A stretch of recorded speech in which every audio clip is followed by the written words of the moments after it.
Bihar board class 10th science का paper मैं आपके साथ यहाँ डिस्कस कर रहा हूँ और ये 2023 का पेपर है और सेकंड शिफ्ट का है। ठीक है, मैं क्वेश्चन दिखा रहा हूँ आपको, क्वेश्चन दिखा रहा हूँ कि एग्जाम में कैसे क्वेश्चन पूछे जाते हैं जिससे आपकी तैयारी को एक नया आयाम मिल सके, नया डायमेंशन मिल सके। नया मतलब क्या कि एग्जाम ओरिएंटेड आप पढ़ाई कर सको। जो जिस तरह के एग्जाम में क्वेश्चन पूछे जाते हैं वो क्वेश्चंस आप ठीक से प्रिपेयर करो। इसके लिए मैं आपको यहाँ पर सारे क्वेश्चन दिखाता हूँ। देखो कैसा क्वेश्चन पूछा गया था। निम्नलिखित में कौन सी जो है अधातु विद्युत का सुचालक है। अब अधातु है और भाई विद्युत का सुचालक करता है। जनरली हम लोग जानते हैं विद्युत का सुचालक जो होता है वो होता है धातु, पर अधातु होने के बावजूद भी तो सही जो आंसर है वो है ग्रेफाइट। ठीक है, हीरा और ग्रेफाइट दो कार्बन के अपर रूप होते हैं। उसमें हीरा कुचालक होता है जबकि ग्रेफाइट सुचालक होता है। ठीक है काफ़ी फेमस क्वेश्चन है। अगला क्वेश्चन देखो, अगला क्वेश्चन इन्होंने पूछा कि सक्रियता श्रेणी में निम्नलिखित में कौन सबसे अधिक क्रियाशील धातु है। सोडियम, कॉपर, गोल्ड या मरकरी। ठीक है, गोल्ड को औरम भी कहते हैं। तो सोडियम जो यहाँ पर है सही आंसर है। ठीक है, अगर आप सक्रियता श्रेणी अगर आपको याद हो तो लेके, बारात, सरकार, ना मांगे अली, महान ऐसे करके है। जब मैं कंप्लीट वीडियो बताऊंगा आपको तो वहाँ बताऊंगा इसे। ठीक है ना, तो बहुत सारी खूबसूरत खूबसूरत बातें करेंगे आपके साथ हम शेयर इस जो चैनल के माध्यम से। और आपके एग्जाम में एग्जाम ओरिएंटेड क्वेश्चंस को हम लोग बहुत डिस्कस करेंगे यहाँ पर। तो आप चैनल को कर सकते हो सब्सक्राइब और दोस्तों में शेयर कर लो थोड़ा सा, है ना, थोड़ा माहौल बने पढ़ने का। ठीक है भाई, चलो अगला क्वेश्चन देख लो जरा क्या पूछा है। पूछा है कि शुद्ध सोना जो है वो कितने कैरेट का होता है। तो आपको पता होना चाहिए जो प्योर गोल्ड होता है ना वो 24 कैरेट का होता है। पर इंपॉर्टेंट ये नहीं है, इंपॉर्टेंट ये तो सबको पता होता है। इंपॉर्टेंट ये है कि जो हम लोग आभूषण बनाने के लिए गहना इस्तेमाल आई मीन गहना बनाने के लिए जो सोना इस्तेमाल करते हैं यानी आभूषण, आभूषण जिसको गहना कहते हैं हम लोग, उसके लिए जो हम लोग सोना का इस्तेमाल करते हैं ना वो होता है 22 कैरेट का, 22 कैरेट का। ठीक है, तो ये एग्जाम में ये कई बार पूछता था पर अब की बार उसने सीधे ही क्वेश्चन पूछ दिया। ठीक है भाई, अगला क्वेश्चन कि निम्नलिखित में किस धातु को केरोसिन में डुबा कर रखते हैं। तो बताओ ये कितना आसान क्वेश्चन पूछ दिया, इसका आंसर आपको आता ही होगा। नहीं, सोडियम है भाई। ठीक है, तो ऐसा ऐसा क्वेश्चन पूछता है। आप क्वेश्चन देख लो, मैं सारा तो शेयर नहीं कर रहा हूँ क्योंकि नंबर ऑफ क्वेश्चन जो है वो 80 है। तो बहुत बड़ी लंबी वीडियो बन जाएगी यार।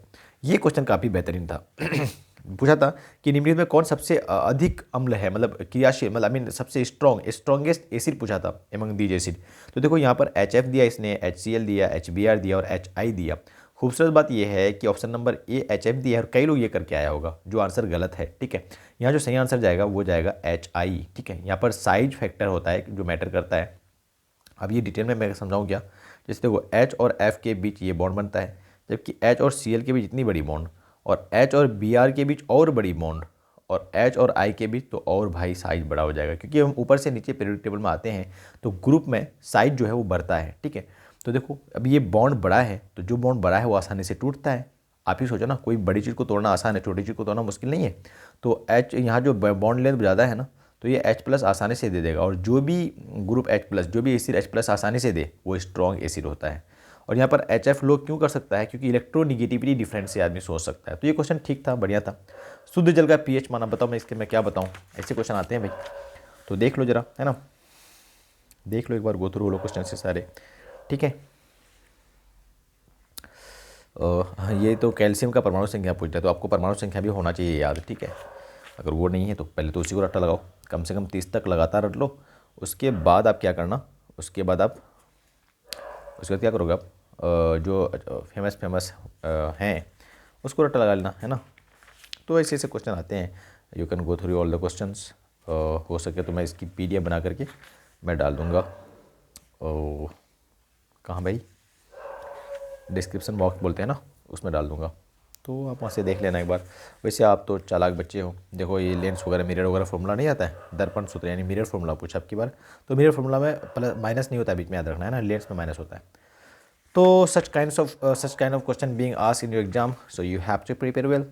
और हम लोग यहाँ पर साइंस के बारे में तो पढ़ने वाले। ये क्वेश्चन काफ़ी अच्छा पूछ दिया, appearance of first menstruation is called. अब पहला मेंस्ट्रुएशन को क्या कहते हैं, तो मेनोपॉज, मीनार के, या मेंस्ट्रुअल साइकिल, या ऑल ऑफ दीज। तो सही जो आंसर है वो मीनार के है। कई लोग मेंस्ट्रुअल साइकिल करके आया होगा जो गलत है। ठीक है ना, और जो लास्ट मेंस्ट्रुअल साइकिल होता है जब महिलाएं बड़ी हो जाती हैं तो वो होता है उसको मेनोपॉज कहते हैं, पॉज हो जाता है चीज़ें। ठीक है, ये तो आपके भारतीय बोर्ड से डाला गया है ना। देख सकते हो आप, ये कुत्ता जो है आसपास कहीं भौंक रहा है भाई। तो कुत्ता वफादार जानवर है और वो कुछ दिख गया क्या उसको। चलो अब मैं आप ले आता हूँ आपको सब्जेक्टिव की तरफ। सब्जेक्टिव चलते हैं भाई फटाफट से, क्योंकि वीडियो अदरवाइज बहुत लंबी हो जाएगी। चलो देखो, सब्जेक्टिव क्वेश्चन आप देख सकते हो, एक बार नज़र फेर लो भाई कैसा क्वेश्चन आता है, आपको कैसे सॉल्व करना है। ठीक है, बहुत अव्यवस्थित तरीके से मैं दिखा रहा हूँ, मैं जानता हूँ। आप कमेंट भी कर सकते हो कि सर क्या ही दिखाया आपने, मतलब कुछ भी दिखा दिया ऐसे करके। तो ठीक है, चलो बाकी हम लोग मिलेंगे तो क्वेश्चन डिस्कस करते रहेंगे यार रेगुलर वीडियोज़ में। इसमें अब मैं क्या दिखा रहा हूँ मुझे ही समझ में नहीं आ रहा है। ठीक है, okay, bye bye, see you, take care.